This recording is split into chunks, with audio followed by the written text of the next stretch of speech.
We've all seen them on TV, but how many of Britain's top chefs have got what it takes to make a profit in a real working kitchen? I need 2 minutes to create brilliance. Get in there! Well, today, two of our favourite chefs are putting their own hard-earned money and reputations on the line as they recreate their real-life deals and prepare fabulous food for the British public. Like Mama used to make. Each day, they'll face a different challenge that will test their skills and experience to the limit. And all the profit they make will be donated to their chosen charities. Ho, ho! Ho, ho, ho! No, I knew it was good. I'm really pumped up for this, so let's do it. The challenge to our rivals is clear. Chefs, put your money where your mouth is.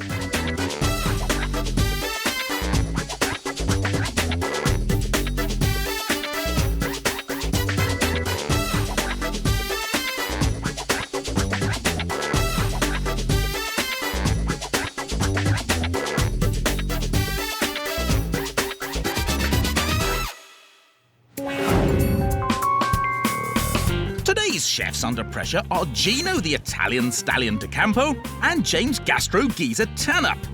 Gino was inspired by his grandfather to become a chef and has a real passion for food, Like Mama used to make. fast cars, and yes, you've guessed it, the ladies. But for a man to be able to cook and satisfy women with food has to be 10 out of 10. His opponent today hails from the West Country, where he runs his own successful restaurant with his brother in Plymouth. OK, I suppose I'm from more of the older school of cookery. Just a few key ingredients to the dishes, bought at the best time of year, and hopefully cooked beautifully. Well, that might sound simple and straightforward, but our gastro geezer is a perfectionist and demands the very best of everyone he works with. Right, guys, listen, you've got to listen to what I'm telling you. I don't want to be rude or anything, but no one's listening. Our culinary competitors are armed with the experience, the contacts, and a fierce thirst for victory. So, without further ado, it's time to find out the aim of today's game. Hey, James, how you doing? Good. You? Excellent, excellent. I'm really excited about this challenge. So am I. I'm pumped up for it. Let's find out. Should we open the first envelope? Definitely. Okay, what we got here? Gino and James. Today you will be cooking in a fashionable London restaurant in the heart of the West End. OK, cool. Sounds good. Yeah. At 7 o'clock this evening, you will be expected to serve around 120 customers. Pressure's on. Are they crazy? With a menu, what is this? Befitting. Befitting is rich 150-year history. All right, OK, well, that gives me a clue. I'm feeling this envelope. Yeah. Your reputation relies on matching the quality of food normally served at the restaurant and beating the expectation of its demanding and knowledgeable customers. All right. I'm dreading this. 120 people to I know, feed. but, you know, there's two of us, two menus. We can bang this out, but it's... What do you mean we? It's me against you. Yeah, I know, It's man. not we, me against you. Come round service time, we've got to serve the food at the same time, Gino. Don't forget that. Go on, this open is up. This Let is me this see, is come a on. serious challenge. Pull Right, out let's of see my what we misery. got. OK. Wow. OK, right. You'll each be allowed to spend up to £750 of your own money to buy and source your own ingredients. You must both produce a menu of one starter, one main course, and a pudding each. Okay. Diners can only choose one dish per course, so make sure it's yours. The winner will be the chef who makes the most profit. Good luck. Gino, you're going to need it, mate. Is it £750? It's a lot of people to cook for. I hope they take credit cards, I'll tell you that. All right, I'm ready. So am I. Let's, you know, let's do go, this. Let's Come go on. do some shopping. So our battling chefs each have to design a three-course menu and spend up to £750 of their own money on ingredients before cooking and serving to a potential 120 people. They'll be cooking in Kettners in the heart of London's West End. And don't forget, as well as putting their own hard-earned reputations on the line, they're also trying to raise as much money as possible for their chosen charities. So, how are they planning to win today's Titanic tussle? OK, my strategy is to keep it simple. Just a few key ingredients on the plate, nothing too much. Well, my strategy today is very simple. I'm going to please everybody. I've kind of got a menu in my head that suits the restaurant, but the ideal thing is, can I get all the ingredients? I'm going to make a starter, a main course and a dessert that everybody's comfortable with, so there's not going to be a lot of surprise. They see it and they want to buy it straight away.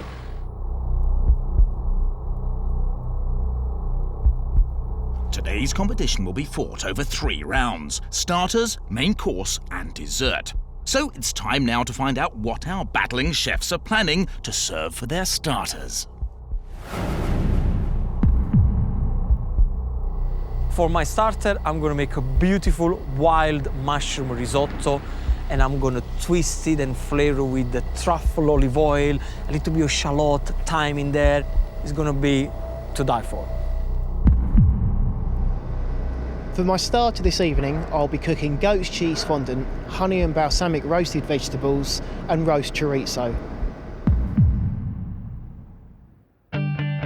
Our rivals have designed 2 very different starters. The restaurant already has a risotto on its menu, and even though it's a rather swanky scallop and champagne version, Gino's wild mushroom risotto could strike a chord.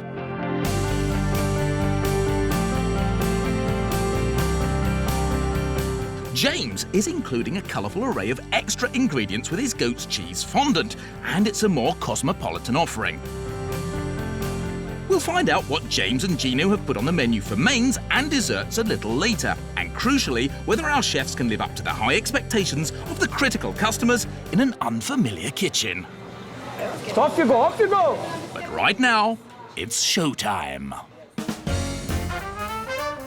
James and Gino are performing in the heart of London's Theatreland today, just a stone's throw from Trafalgar Square and Piccadilly Circus, in a restaurant with a proud 150-year history and a very discerning and demanding clientele.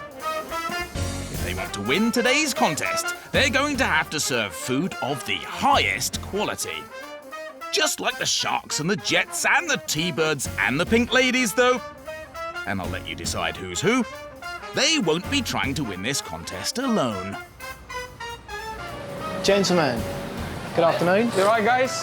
Hi, how you I'm doing? Gino. Gino and James are going to be ably assisted by the restaurant's kitchen staff. And with less than 5 hours until the diners arrive, they begin preparing their mushroom risotto and goat's cheese fondant. Take the rind off the goat's cheese, otherwise it will turn it bitter. And the last thing you want is obviously bitter goat's cheese. You want to taste the full flavour of the creaminess. Crumble up the goat's cheese. Bit of pepper. That's ready. Okay, and the consistency, it looks very soft at the moment. We'll set it back up in the fridge, put it in an ice cream tub, and then when it comes on order, I'll use a hot spoon and I'll get a quenelle shape, or just a nice dome, really, you know, of goat's cheese mousse that we sit with a roasted chorizo, some charcoal veg I have done already, straight onto a bowl, and it's done, you know. So James is going to produce his goat's cheese fondants by taking the rind off the goat's cheese and creaming it before leaving it to set in the fridge. The vegetables will be char grilled, and he'll also grill some pre-cooked chorizo. The dressing is made up from the oil of the chorizo and the honey balsamic vinegar. It's a real feast of flavours, but will it be good enough to beat Gino's risotto? Well, basically, every risotto starts with a base, and this olive oil and chopped up onion. What I want you to achieve is to flavor the oil before we start to toast the rice, because that is important. The most important thing is actually the toasting of the rice, because then the rice stays nice and al dente. So it's you know, the heat of the oil is going to make a coat around the rice, and then it stays al dente, so it doesn't overcook very easily. Right, that's the rice. Now for the stock. Okay, so what I got here, I've done all the mushroom I had, sliced them, soak them with thyme, rosemary, extra virgin olive oil until they're soft, and then I put a little bit of white wine. And the reason why I do that, I'm kind of preparing a mushroom stock. And really what's happening, all my base is ready. At the end, about half an hour before service, I put everything together and magically it's all done. Gino's made his risotto by toasting his arborio rice with onion and olive oil. Together with his selection of mushrooms, he's flavoured his stock with thyme and rosemary. It's a straightforward dish. And guess what? Gino's confident his will be the most popular dish with the diners. I think James' starter, very colourful, but I don't know if it's going to be okay for this kind of restaurant. Probably people outside seeing the menu that they usually have, they're probably expecting something a little bit more. Flavour is good. Loads of truffle oil though. It's quite thick as well, isn't it? But who am I to tell an Italian how to cook risotto? You know what I mean? I think it's fair to say that both our chefs sound confident of success, but remember, the winner of today's showdown will be the one who makes the most profit. After some careful calculations, Gino's decided to charge £7 for his risotto. James, meanwhile, will be asking £6.25 for his goat's cheese fondant. With two such similar prices, the amount our chefs paid for their ingredients is going to be absolutely crucial to the outcome of today's contest. Whoever negotiates the best deals is going to have a bigger profit margin and a serious advantage come service time. Brace yourselves, people, because we're about to go on a block-busting shopping expedition.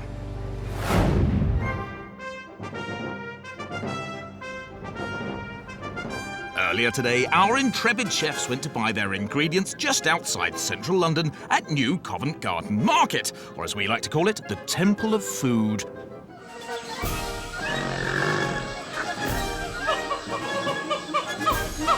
Now, if we're being honest, shopping for anything is something to be avoided at all costs for most men, but Gino and James are no ordinary men. I need a good price, so, make sure whoever does the calculation, gives me a good price. They're on a crusade to maximise their profit margins. I think I'm really spot on it all. Is your price spot on? Can you do us a good price on it? With very little time to buy all their ingredients from experienced suppliers, though, this is no easy task. I need goat's cheese. Then that's exactly the stuff that I need. Good. Numbers-wise for me, I need 8 boxes. Right, the very, very best price I can do for the 8, yeah, is £60. That's a little bit more than the West Country. Back home in Plymouth, James pays £8 a box for his goat's cheese, but it sounds as though he's going to have to work very hard indeed to get this supplier to agree that price. Meanwhile, Don Gino, the godfather of killer cuisine, is trying to track down the mushrooms for his risotto. I'm definitely going to use some trumpet mushroom, because this is going to give a great color. And what I like about this is kind of a earthy flavor that is going to give it to the risotto. The chanterelle, and this one is for flavor, definitely. Then we got the oyster, spongy kind of mushroom. Probably the most important one is going to have to be the dry porcini mushroom, which I'm going to pick up over there. That is where then the best flavor is going to come up, of course, because they are Italian. Well, he may love the mushrooms, but Gino has agreed to pay the full asking price for them. If we can get a kilo of mixed mushroom, actually do more, 1.5 kilos, then it's fine. And that's reduced the potential profit of his starter. Remember, this competition is all about negotiating and profit margins as well as cooking. Elsewhere in the market, James is working much harder to get his supplier to drop his £60 asking price for 8 boxes of goat's cheese. It's not your price. I understand you've got to make money. I'm on a tight budget. Will I get enough out of it if I go for 6? Right, I'll tell you what, James, I'll do that for £50 for you. You're the man. I'll take that. Thank you very much. Cheers. He's done me a good deal. The first quote of £60, honestly, I think it was a little bit rich, but he's been very kind to me today. As soon as he said 50, bearing in mind I need the product, I've committed myself to this dish, I can't complain. With his own money on the line, James haggled hard and has got his goat's cheese for a fantastic £6.25 a box. But the big question is, how much have he and Gino paid in total for the ingredients for their starters? Remember, both our chefs are allowed to spend up to £750 of their own money on the ingredients for their entire menus. Having negotiated a fabulous deal for his goat's cheese, James has spent just over £90 on his starter. It's a good effort, but despite paying the full asking price for his mushrooms, Gino has parted with less than £80. By designing a cheap dish, Gino has given himself a slight advantage, and if James wants to win the starters round, he has to outsell his rival. Back Back in the restaurant, a crowd of hungry paying guests are starting to arrive. Gino and James are about to put their reputations on the line and go head-to-head in kitchen combat. This is make or break time now.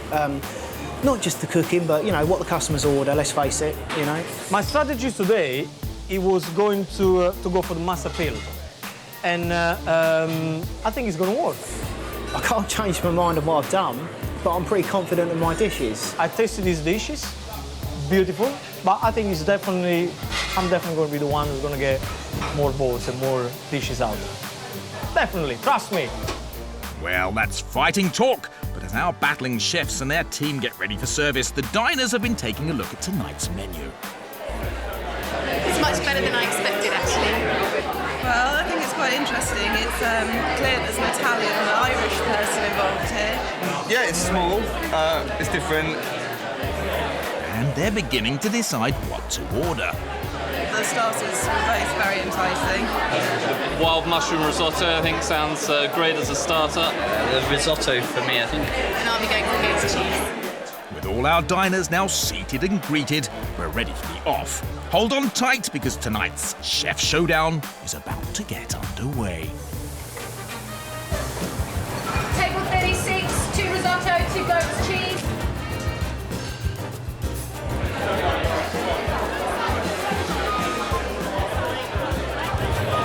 James's goat's cheese starter may have a variety of ingredients, but it does take time to plate up.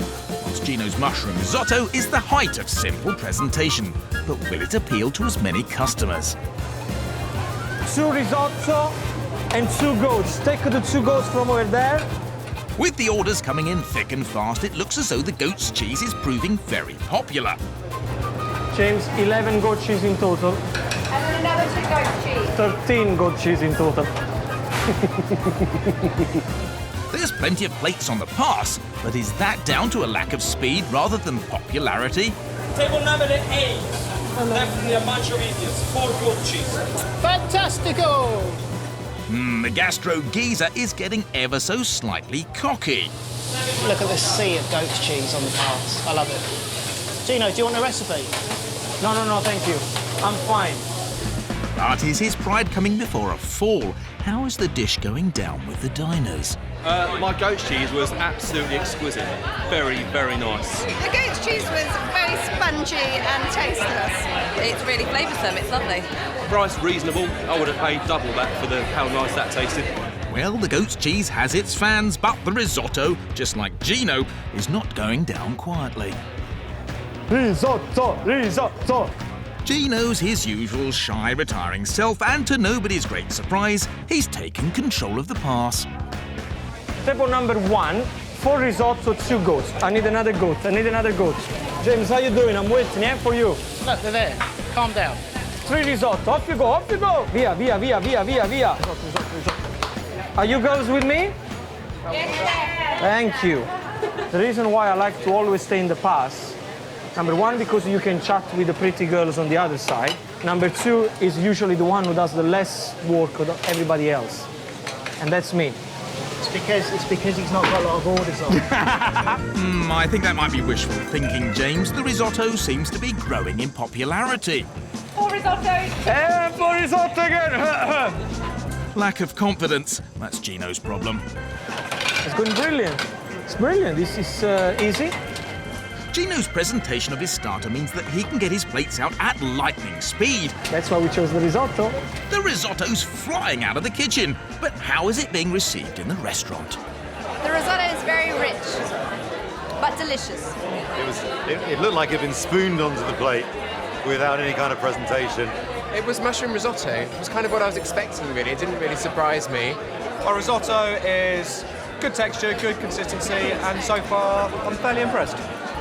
Well, opinions might be slightly divided on the risotto, but back in the kitchen there are 2 confident chefs. No, yeah, I definitely think I sold more starters. I think I'm winning on the starter. There can only be one winner though, and we're about to find out who's the starter supremo and who's the first course flop. Right, man, how do you think you did? I don't know, it's quite, I was the one who coded them, of course, and I think I saw a couple of more risotto. I think you were too busy calling them, and I was plating up goat's cheese. You reckon? Yeah. Oh, come on, let's see. Yeah, come on, let's see. Ready? Go. Go. 48, yes! Yes! I can't believe it. 48! 48 risottos. Bravo, bravo, grazie. Congratulations. Listen, you know what? Let's bring on the main course. Forget about this. Yeah. Let's bring on the main course. We put them away.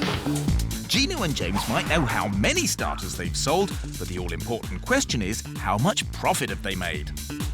The Italian Stallion's 48 risottos have bagged him a total of £336, and when he takes off his costs, that leaves him with an impressive profit of over £250. It's an excellent effort, and he's beaten James, because the Gastro Geezer's 43 goat's cheese fondants have netted him a total of just under £270.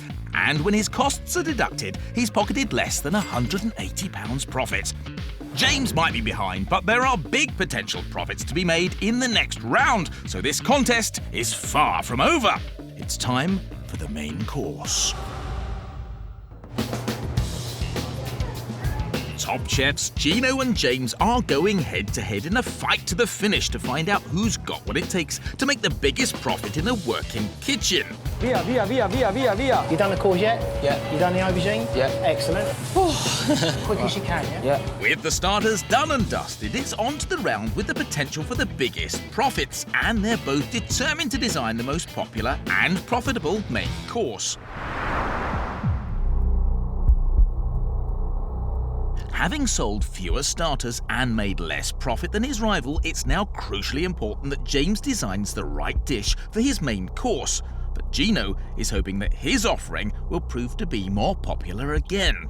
This is a big moment for both our chefs. This round could make or break their chances of winning today's contest. So, what will they be offering the diners for their main course?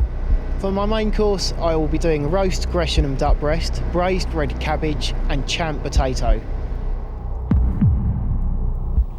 For my main course, I'm going to prepare lamb cutlets glazed with honey, Italian mashed potato, and to finish off, French beans, wrap them in pancetta and fry them. Mwah! Yes, I'm not quite sure who he's blowing kisses at. Hopefully, not us. Now, remember, our chefs are cooking in a restaurant that serves modern European cuisine, and it sounds as though the Gastro Geezer is covering all his bases. Duck is often associated with hunting and France. The champ potato is inspired by Ireland, and the braised red cabbage has a real German feel. Gino's sun-dried tomato mash and beans wrapped in pancetta, meanwhile, give his lamb dish a very strong Italian flavour.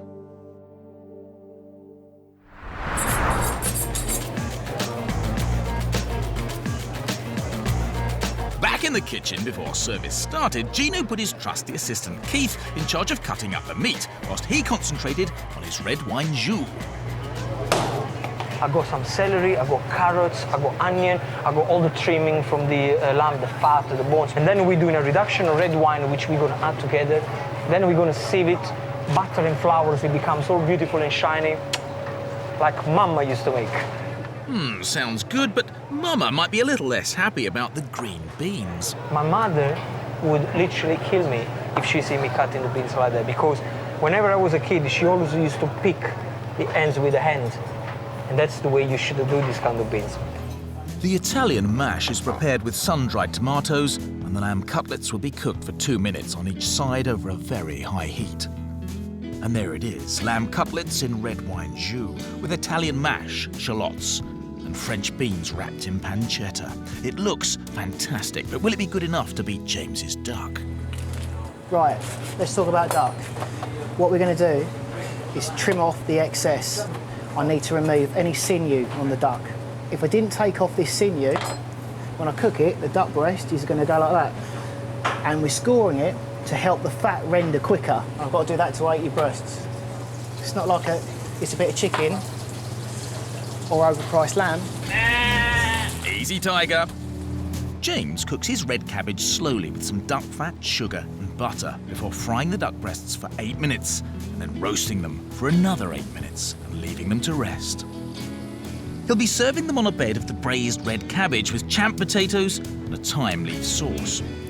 Both chefs have served up a feast on a plate, and having tasted the opposition's offering, they're both confident of success.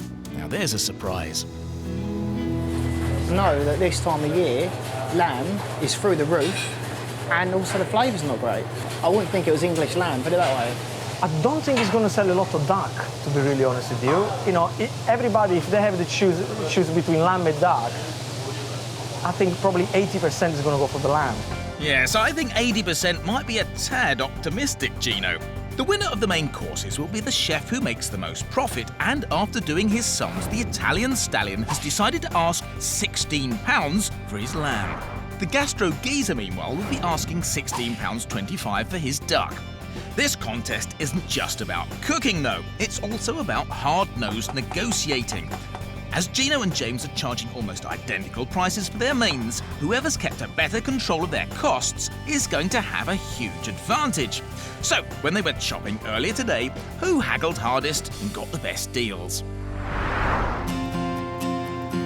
The key to success for Gino is getting a great price for his lamb. I'd like to see we've got some Pyrenean milk-fed lamb. It's £15.85 a kilo. How much? £15.85. As I say, it's a luxury product. It's a shame, because I know this is going to be lovely, but I'm way out of budget. I'm going to go. I'm going to have to find more lamb. Sorry. This is a real setback for Gino. The lamb will cost closer to £400 rather than the £300 he's hoping to pay. The clock ticking, he hits the phone. All right, I need 16 racks of lamb. With his opponent in serious trouble, James is hoping to land a killer blow by sealing a deal with the same supplier for some duck breasts. That's perfect. That's exactly what I need. Perfect portion size. Cooks really quickly as well for me. I'm under budget on everything at the moment, hard budgeting. OK. So hopefully these will fall into cost for me as well. The price from us is £14.25 a kilo. I'm just trying to work out the price each. And I know what I'll pay for them down in the West Country. This guy is a tough negotiator, and James has got a very big decision to make. They're about £1 more a breast than I pay in the West Country. Back outside, it's crunch time for Gino. So tell me something, how much your lamb is going to be?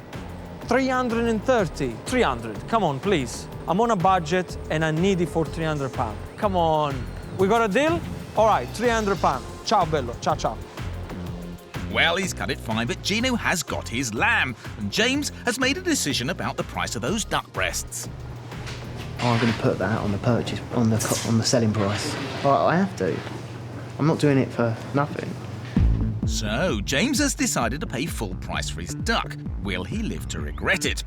It's time to find out which of our chefs has kept their costs the lowest. Remember, both our chefs are spending their own money on the ingredients for their menus and have already paid for their starters. James has spent just over £300 on the ingredients for his main course. It's an excellent effort and gives him a huge advantage, because Gino has splashed the cash and spent over £450. With almost identical selling prices, if Gino wants to win this crucial round, his prediction of 80% of the diners ordering lamb might just have to come true.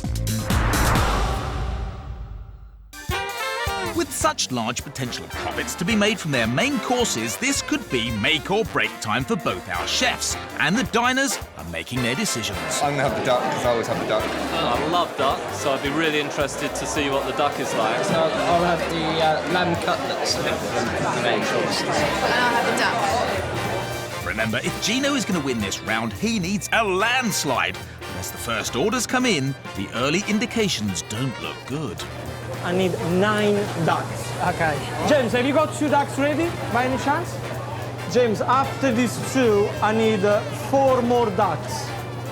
The ducks are flying out of the kitchen. Sorry, couldn't resist it. After this, I need another 7 duck. 7 duck? Right, okay. The duck, I think, is doing well. I'm a little bit worried now, because I've seen a lot of ducks here. Well, James might be racking up the sales, but is his duck to the diner's taste? Well, the duck was lovely. I really, really enjoyed it. It was kind of okay, but where was the wow? And I'm kind of kicking myself I didn't get the lamb. I ordered the duck, and I have to say the quality of the meat was superb. With James being inundated with early orders, the pressure is beginning to mount on Gino. I got a very short temper. One after the other like this, otherwise we're gonna very short, especially when I work. But things get done. Number 102, service 102. I need to hear that you listen to me, because otherwise I don't flipping know where we are. And that's the way you have to be. Otherwise, if you're too friendly, too nice all the time, things won't be done. And at the end of the day, I have to serve people out there, and it needs to be fast. 040, via. You just want to slap him, didn't you? With their own money and reputations on the line, the rivalry between our two chefs is getting more intense by the minute. James, have you got 2 ducks? Come on. Do I not get a please? And the gastro geezer thinks he knows exactly why Gino's lamb isn't proving too popular with the diners. Think about it. It's a spoonful of mash, pre-done beans off a tray, which are quite dry, and then some overcooked lamb cutlets. Crikey! Mind your handbags, things are starting to get a little tasty. But do the diners that have ordered the lamb agree with James? The lamb is excellent. The lamb's really good. It's got some really good flavours in it. But he had the duck and I was a bit envious. Pancetta wrapped around the beans was great. He might have got off to a slow start, but slowly and surely the Italian stallion and his team are beginning to send out more dishes. Number 108, 1 duck, 2 lamb. Via. After falling behind early on, he's fought back. And as the last order is sent out, 4 lambs and 2 ducks. The result of the crucial main course showdown is too close to call. I think he's beaten on this one. I do, but I'm not sure. Honestly, after last time, who really knows? I don't know. I wouldn't be surprised though if he's won with the main course, because I did see a lot of ducks. To be honest, I did see a lot of ducks. So, after a fiercely fought round, our usual super confident chefs both think their rival has pipped them to the post. But there has to be a winner, and it's time to find out who it is. Should we see? I don't want to, but we got to, and that's the whole idea. So at 3. 3. 1, 2, 3. Yes! Yes! Oh. The champion of the world. Yeah. Thank you. 47. Should we go for the dessert? I've got a claw one back. Good number. Yeah, Let's see if you can do the dessert. Come on, you go. Well, Gino may have sold more dishes, but remember he had higher costs. So, who's made the most profit? The Italian stallion's 53 lamb dishes banked him a fantastic £848, and after deducting his costs, he's made over £370 worth of profit. It's a good effort, but it's not good enough, because James's 47 ducks made him just over £760, and when he takes off his costs, it's left him with over £450 worth of profit. Now, remember, our chefs don't know who's made the most money, and as Gino has sold more dishes, he thinks he's ahead. The reality, though, is that after 2 rounds, he and James are separated by just 30 pence. This contest is going to the wire.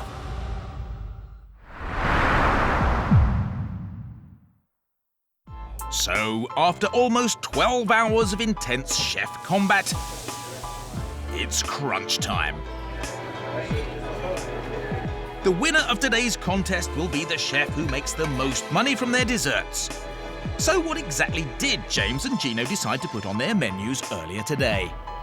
I'm going to prepare a mango and limoncello tiramisu. Limoncello, of course, is the Italian lemon liqueur. Everybody loves it. For my dessert this evening, I'll be cooking Irish cream bread and butter pudding, vanilla custard, and creme chantilly. Now they both sound delicious, but remember the name of this game is to make the biggest profit. So when they were making their decisions and buying their ingredients, were both our chefs thinking about the bottom line? See, potentially the dessert is the one that I'm not going to make a lot of money on because of the mango. this is quite expensive. I managed to find 3 loose pods of vanilla as you Brilliant. requested, so that's £1.50. I can do a pudding at a very, very good cost. Because this is going to be the flagship of the menu, you know? Tiramisu, everybody likes it. Before service, Gino and his team dipped sponge fingers in limoncello liqueur and then covered them in whipped cream.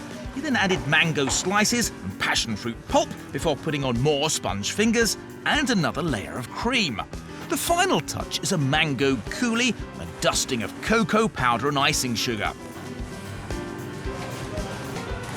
Meanwhile, James's team covered sliced buttered bread with sultanas and Irish cream liqueur and popped it in the oven for 40 minutes. The creme anglaise is made using vanilla pods, milk, sugar and egg yolks, whilst the creme chantilly is made from sweetened whipped cream and the remaining vanilla pods. Now, the rules for the desserts are a little different because the chefs get the chance to go out into the restaurant to sell their dishes to the diners face to face, and the customers only have to pay whatever they think their dessert is worth. Well, obviously, you know, dessert's coming up.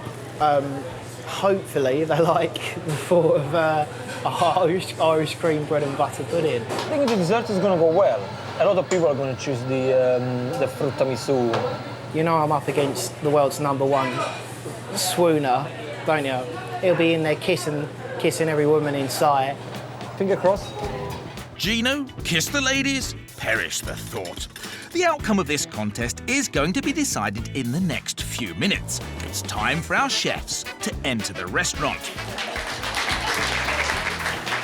And you probably won't be amazed to learn that they've got ever so slightly different selling styles. Sorry to interrupt, but I want to show you my dessert. Good evening, ladies and gentlemen. Good evening, ladies and gentlemen. Can I kiss all of you? How are we doing? I'm Italian. To nobody's great surprise, the ladies in the restaurant are getting the full Gino charm offensive. James, meanwhile, is quietly and ever so politely working the room to sell his dessert to as many people as possible. Thank you ever so much for coming along this evening as well. Lovely to see you. Okay, thanks very much. Cheers, bye. The big question is, though, have their efforts swayed any of the diners? Both pitched quite well, but I would go for the more passionate, fruity dessert. But I thought that James's pitch was a little bit stronger. Yeah, I got a wink from Gino, so that was nice. Well, opinion seems divided, but both chefs are confident of success. I'm waiting to go now, I suppose. We've got the bread and butter puddings warm. We've got the custards warming up, and let's see how many we do. Who knows? I worked the room quite well, you know, with the smiling, kissing the ladies. Gino and James have both prepared simple dishes that can be served quickly. It's time to find out which one the diners prefer. 3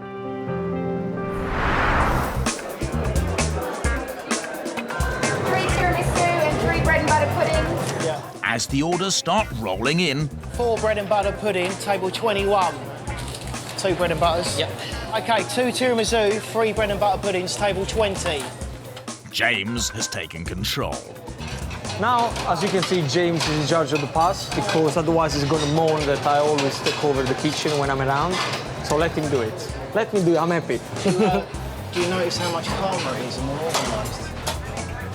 They might be smiling, but make no mistake, they're both desperate to win. Remember, Gino's dessert isn't as profitable as his rivals, so he needs to seriously outsell him if he wants to win. As service progresses, one of our chefs is gaining the upper hand.